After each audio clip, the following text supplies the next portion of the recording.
Hello everyone, Namaste, Jai Swaminarayan. Welcome back to my channel Deep Song Life. Hope you are all doing well. And today I am sharing a quick, easy, delicious instant Sooji Dokla recipe. But before that, if you are new here, please do subscribe my channel, and if you like my video, please do like, share and comment.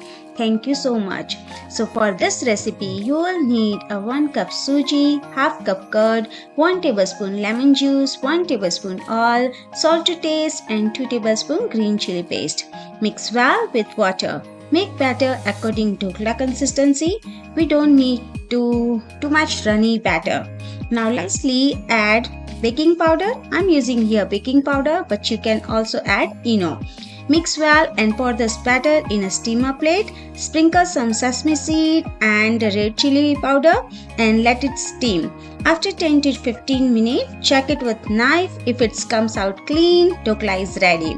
Take out and let it cool. Once it's cooled down, add some extra tadka that you can see in my video and garnish with some fresh coriander. Serve and enjoy. Hope you like it and see you soon with another recipe. Till then, take care. Bye. Annyeong.